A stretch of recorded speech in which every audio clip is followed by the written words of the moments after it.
daily soccer podcast with the Global Sports Podcast Network. Welcome to the Daily Premier League podcast, brought to you by the Global Sports Podcast Network. We are back. Yeah, it's been a very difficult few days, I'm not going to lie. We've been struggling with a bit of illness in the camp.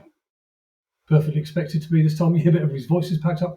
But more importantly, we've been struggling with actually getting podcasts out because trying to get issues sorted with Cloudflare, which you've probably read about, you're probably aware of.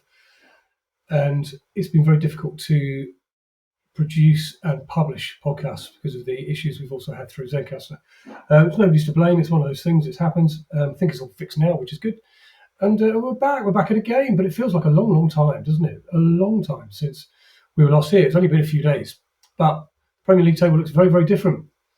And over the course of the next 20 minutes or so, we're going to have a look at what's changed in the last week, what's been happening, and have a quick look at the games going ahead at the weekend.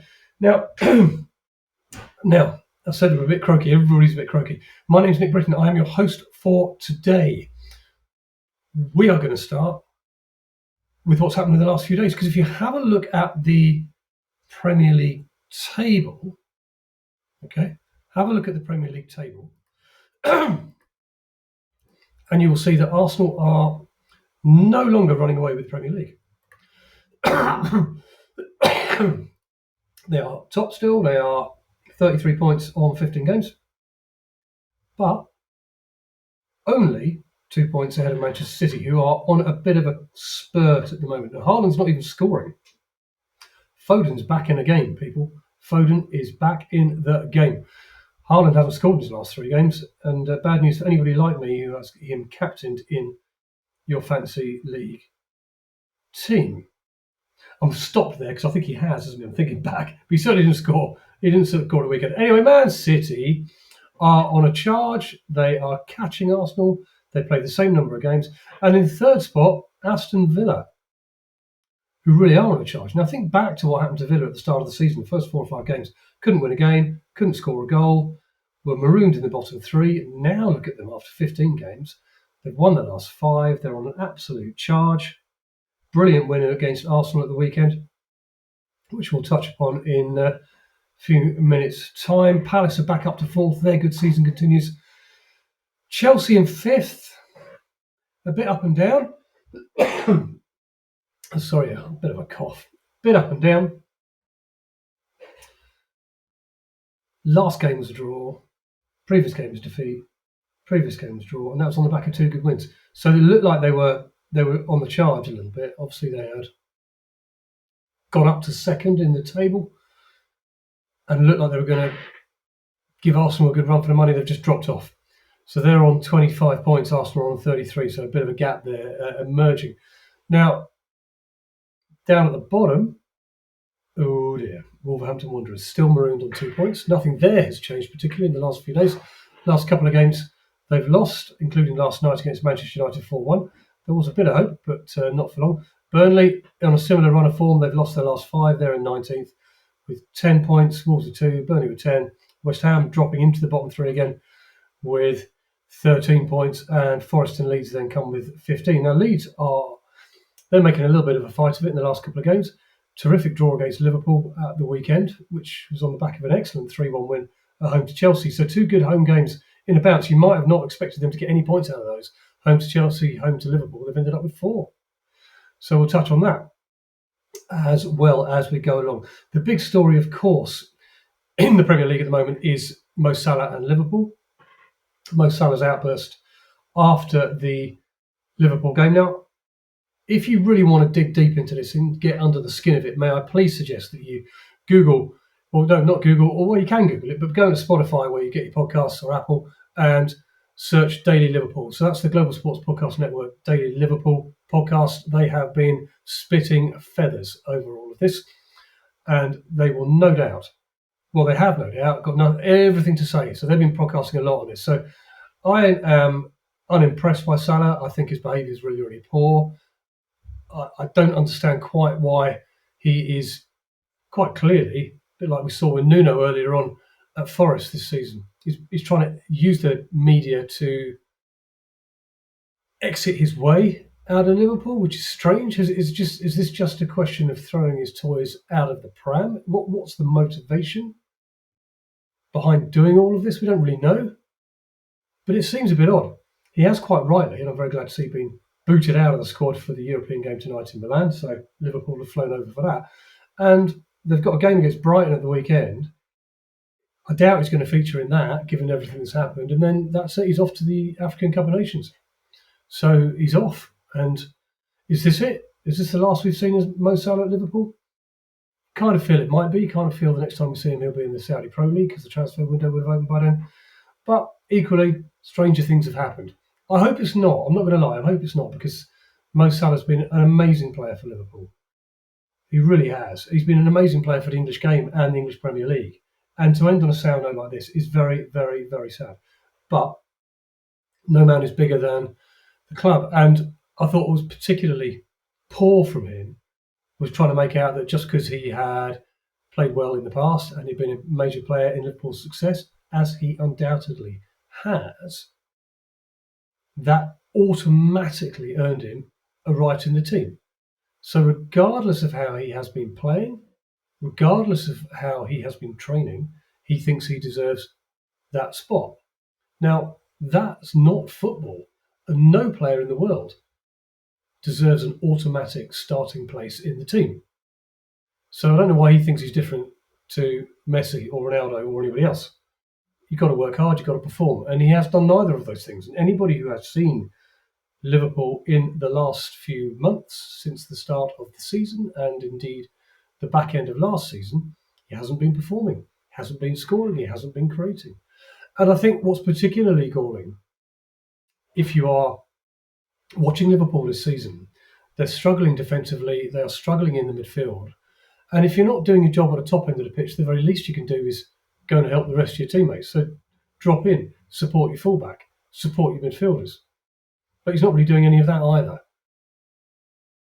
So there's nothing really to suggest that he deserves his place in the team. Slot dropped him. I think he had to drop him. And this is the result. So, in my opinion, Slot's done the right thing. In my opinion, Salah's done the wrong thing. But if you want more on this, go and have a look at the Daily Liverpool podcast brought to you by the Global Sports Podcast Network, because they've got loads and loads and loads on this, as you might expect. Right, after the break, we're going to have a very quick look at what's going on at the top of the table, and Arsenal particularly. Have they blown it? Is this a little, I don't know, one win in the last 5 games? Injuries catching up with them? What's going on there? We'll catch up with that in just a moment.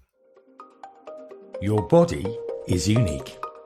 And Global Sports Podcast Network has partnered with Bioniq, the world's most personalised supplements. Bioniq provide 100% tailor-made supplements designed to deliver precisely what your body needs at exactly the right levels to optimise your health. No guessing. So click the link in the show notes. Use the code GSPN2025 for 40% off your first month's subscription. Bioniq. Don't settle for off-the-shelf solutions made for just anybody. Get what's right for you right now.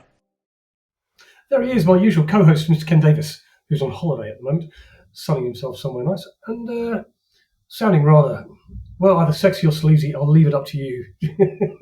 You choose on that one. Right, Aston Villa 2, Arsenal 1.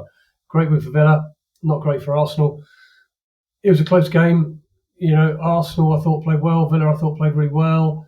And it looked like it was heading for what might have seemed like the right result in the end, which was a draw. And then in the last seconds, Buendia pops up with a goal. It was a bit of a scramble. It was a bit desperate, bodies all over the place defending from Arsenal. Nice finish from Buendia. Nice finish. Could have thrashed at it and it ended up in Rosetta the whole time, as it turned out. A well-controlled finish into the back of the net. Villa 2, Arsenal 1. What's going on at Arsenal? Well, we know they've got injury problems. And every week they seem to have more injury problems. And in an ideal world, perhaps you wouldn't play Declan Rice on the weekend. But you know what? Didn't really have a lot of choice. The back four looks a long way from first choice Arsenal back four. Do we need a little bit more? Eze seems to have flitting in and out of games a little bit more. I don't think Gyökeres has quite hit the heights we were hoping him to hit. And is it just going off the boil for Arsenal? 2 wins. I did say 1 win in the last 5. That's wrong. 2 wins in the last 5. And what looked to be quite a commanding lead at the top of the Premier League, so 8 points or so, is now down to 2 points. And Manchester City are very much hot on their heels. So is this Arteta struggling a bit? Is it injuries that are biting? I think that's probably the main reason, isn't it? We know that Arsenal have got an amazing squad. We know they're a fantastic team, but they really are struggling at the moment. If you look at the team that played against Villa at the weekend, that back back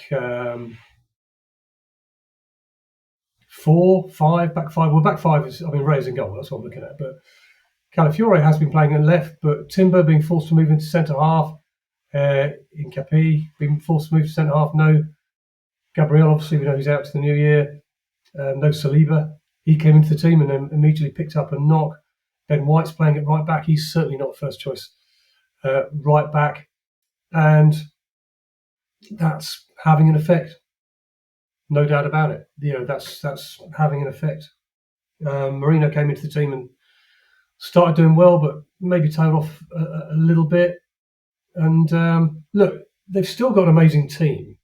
When you look at their bench against Villa, Martinelli, Gyökeres, Madueke, Lewis Skelly all came on the pitch. That's a very, very good sign. But it just feels that at the back line particularly, injuries are biting. But nevertheless, it makes for a more exciting Premier League in terms of nobody running away from it. Who's going to challenge? Well, Man City. Are Villa now serious challenges for the Premier League? And what's gone on at Villa? Well, let's just have a look at that. Look at what's gone on in the last few games. Well, and look at compared to where they were at the start of the season. We saw at the start of the season they couldn't score, they couldn't win a game. Now we had McGinn playing out of position a bit. Tielemans wasn't playing or was injured. We had Rodgers just off form completely. Watkins off form. Martinez in out in terms of his move to Manchester United. So he was distracted with all of that. Didn't really have a settled side. And some of the players who have come in and made a real difference now weren't at the start of the season. So I'm talking about, of course, Emi Buendia, who went on and scored. I'm thinking also about Daniel Marlen, who's come in and made a big impact in recent games. So suddenly, Unai Emery has got options because Ollie Watkins still hasn't really hit the ground running. He still hasn't really caught fire. But whereas before, towards the start of the season, it was all about Watkins, and if he didn't score, they weren't scoring. Now they're getting goals from elsewhere. Rodgers is suddenly hit form and playing, right at the top of his game. I think it's fair to say that Sancho's starting to make a bit more of an influence from the bench. Tielemans is back looking, at his best, and they've got a settled defence. Martinez is now right back on form. So it was never a question, I don't think, and Ken and I, who's my usual host of this, argued about this quite a lot.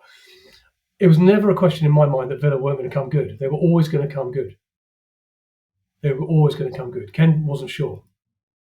They have come good, so I can look at him with a good degree of smugness, I think, in all of this.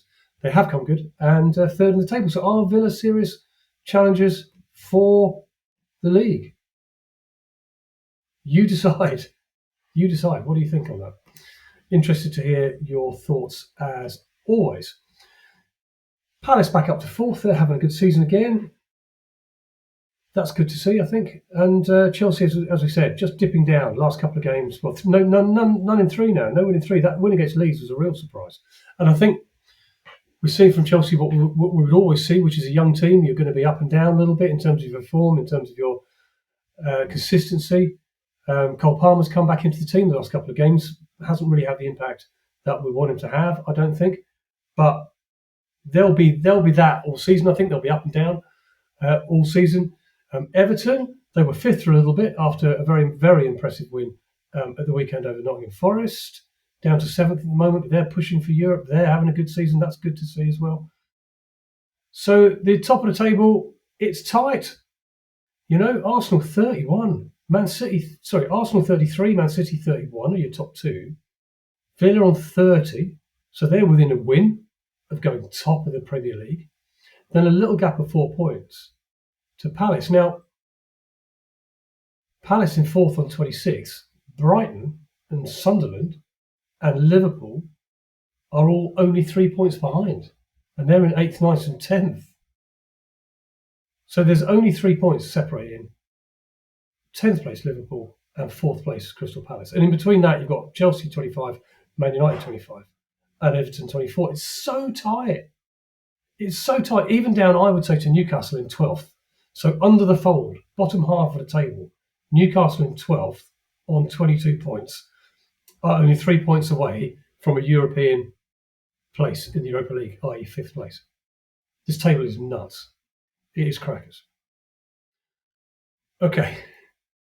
In a moment, we're going to focus on the bottom of the Premier League and what's going on down there, and then have a very brief look, because actually it's now Tuesday and we're going to start looking ahead to the weekend's fixtures very, very soon.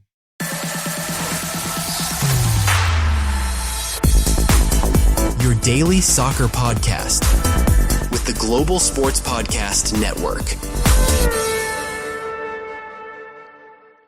Here at Global Sports Podcast Network, we spent a lot of time selecting our delivery platform. Zencastr came out the clear winner. With 4K video recording from your phone and AI editing that automatically removes all those ums and ahs, it's super easy to start a podcast that sounds great and is delivered efficiently. If you're ready to tell your story, check out the link in the show description to learn more about Zencastr. And there we go. Right, bottom of the table, Wolves, 15 points. If only, I hear the Wolves fans say. 15 games played.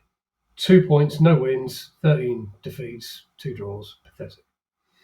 There was a little bit of hope last night when they drew level right at the end of the first half against Manchester United. It was a good goal, to be fair. It was well taken. And you think, right, going in at half-time, 1-1, is this it? Is this the bit that's going to change Wolves' season? Is this the bit that's going to give them a little bit of momentum? And second half, they came out and were pretty rubbish. And Man United won 4-1 fairly easily. There's nothing to say about Wolves that's positive, I'm afraid. They look poor. Player for player, against any team, they look poor. Tactically, they look poor. They've got no fight in them. They don't seem to have any spirit in them. Rob Edwards has come in as manager and has done absolutely nothing to move the dial from Vitor Pereira. They were losing all their games before he arrived, and since Rob Edwards has taken over, they've continued to lose all their games. He hasn't picked up a single point yet. They are destined for the Championship. I don't see any way for Wolves to get out of this. The only interesting thing about Wolves left is can they beat Derby County's record of 11 points set in 2007-2008, if I remember rightly. I was there. It was horrible. And are Wolves going to finish below that? Are they going to get fewer than 11 points? Southampton managed it almost this time last year. They managed it and it looked like they were going to beat it and then put on a tiny little spurt, and they won a game at the end of the season, which meant they finished on 12 points. But Wolves, you just wonder. I mean, with Southampton, you thought, well, they've actually got decent players, but they were committing suicide at the back under Russell Martin, conceding so many goals. Player trying to play out from the back, can't do it, goal. So many goals. But Wolves just look poor everywhere. You wonder where they're going to get games won. You know, how are they going to win games? You wonder how they're going to score goals. You wonder how they're going to get ahead in games. They just look so poor. Burnley, second bottom, they've lost their last 5 as well. They're looking equally bad. They've got a busy period coming up. The problem with Burnley is if you are a promoted side, you need to get points on the table early on because the slog of the season soon catches up with you, and we're just about to enter what is a very busy Christmas period. And they're down there, 10 points, 3 behind West Ham, 5 from safety. it's not great. I don't fancy Burnley at all. I think, excuse me, I've got a frog in my throat. I think they're going to find themselves cut adrift if they're not very, very, very careful in a short space of time. Before the transfer window opens in January, are they actually going to have no more points? Are they going to be marooned? Are they going to start looking at it and going, right, let's prepare for next season? Back yet again, back in the Championship. Yo-yo up, yo-yo down. It's pretty dull, and that's where they're at. So nothing really to shout about for Burnley. But then when you look at the teams above them, West Ham, Forest, Leeds are the three who are kind of in that bottom five of relegation, although Fulham are being sucked into it if they're not careful. They're all kind of showing signs of life. So West Ham have put on a bit of a spurt since Nuno took over. If you look at the last 5 games, 3 draws, a victory and a defeat. So they've only lost 1 in their last 5, and they picked up 5 points, 6 points rather. They picked up 6 points. That's not bad. If you're in the relegation zone, that's not too bad actually. They now need to start converting those those draws into wins. But the first thing you've got to do when you're down the bottom of the table is make yourself hard to beat. That's what you've got to do. Wolves can't do it. New manager coming at Wolves can't do it. Nuno's coming to West Ham and he's having that effect. He's making them a bit harder to beat. They've now got to start converting that into goals, into wins. And people like Paquetá not getting himself sent off stupidly. Above them, Forest, they had a bit of a spurt when Dyche took over, but very poor. 2 defeats out of 3. Very poor defeat at the weekend to Everton, where they were just limp and a bit soulless and a bit lifeless. Pretty poor performance that was. And then, as I said, Leeds, who looked like they were on the slide big time, suddenly out of nowhere pulled, on the back of 3 successive defeats, pulled a winner out of the bag against Chelsea 3-1, and followed that up with a really good performance against Liverpool, where they looked out of it at 2-0 down, clawed their way back to 2-2, then went 3-2 down with 10 to play. Good goal from Szoboszlai, nicely tucked away when he was clean through. And could have given up the ghost, but carried on, and scored with virtually the last kick of the game from a corner. Now, it's worth saying, actually, we're talking about Liverpool. Anybody in the entire world surprised when that happened? Come on, admit it. Were you surprised? No, of course you weren't. And I felt for Arne Slot. I'm not going to lie. I felt for him because he stood on the touchline. There's nothing he can do. Leeds are pushing, get a corner, kind of cleared, get another corner. Comes over. Goalkeeper doesn't go for it. Defenders don't bother heading it. Leeds man at the back post. Unmarked. Bang, goal, 3-3. And you could see Slot's face. His shoulders sagged. His face dropped. I've got a feel for him because you know what? That's not on him at all. You can criticise Slot for a few things this season. Letting in a goal in the last minute like that against Leeds is not on him. That is the players. They've got to take responsibility because that was poor. Anyway, a very good draw for Leeds and reason for them to be optimistic. Their home form hopefully is for them starting to pick up. Their away form's wretched.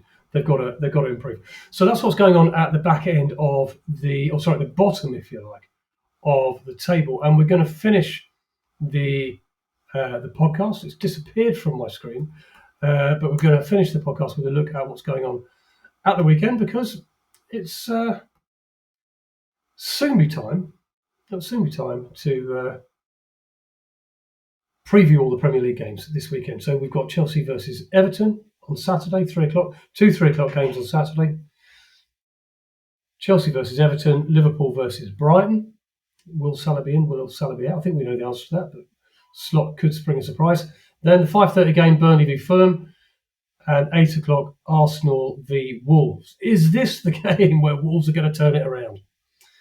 No, it's not. Let's face it. It's a good game for Arsenal, actually. It is a good game for Arsenal. They need a home game against Wolves to get back to winning ways. On Sunday, of course, there's lots and lots of European games going on this week, so lots of Sunday games. Palace at home to Man City. That's a good game, 2nd versus 4th. Like the look of that. Forest Spurs. And the game of the weekend. Sunderland versus Newcastle, the North East derby. Sunderland in 9th spot, 23 points from 15, and having a brilliant season. Having a great season, particularly at home at the Stadium of Light. Having a great season, considering they've just been promoted. Newcastle, 3 places behind, but only 1 point behind. So they played 15 and got 22. Their away form has been wretched, but they will be massively encouraged by what was a very good away win at Everton the last time they played an away game. Thrashed them out of nowhere. Nobody expected that. Thrashed them at the Hill Dickinson Stadium. 4-1 that finished. So Newcastle will have a bit of confidence going into that game, but Sunderland are very strong at home and they will fancy this. I tell you now, the atmosphere at Stadium of Light on Sunday is going to be mad. It's going to be mad. I wouldn't fancy it if I was a Newcastle player, I tell you that. It is going to be nuts. And it's a shame it's at 2, because it should be the 4:30 game, considering the 4:30 game is Brentford versus Leeds. But it's at 2 o'clock on Sunday. Whatever you are doing, stop what you're doing. Watch Sunderland versus Newcastle. It should be a cracker. The other game at 2 o'clock on Sunday is West Ham versus Leeds United. No, West Ham versus Aston Villa. Good opportunity for West Ham to keep plugging away because it's a home fixture. The bad news is that it's against Aston Villa, who are on such good form as we've just discussed. So difficult one for West Ham, but they've got to make the London Stadium a fortress, to use that old cliche. And then 4:30, Brentford versus Leeds. Monday night, to finish off game week 16, is Manchester United at home to Bournemouth, which should be a really entertaining game, by the way, because Bournemouth are good on the road. They play good football. And Man U are a bit up and down a little bit, but when they're on it, they are playing very well. So there are your weekend fixtures. Right, okay. That brings us to the end of this podcast. It's so good to be back. I'm sorry that we've missed you over the last few days. All these technical difficulties that have nothing to do with us and everything to do with everybody else. As I say, I'm not blaming anybody. These things happen, but it's great to be back. So we're going to start counting down the games as we go on this week to the weekend, to game week 16, some cracking games. The league table's looking great. It's all very exciting. So until we meet again, thank you for your time. Thanks for listening. Look after yourself. Look after each other. Goodbye.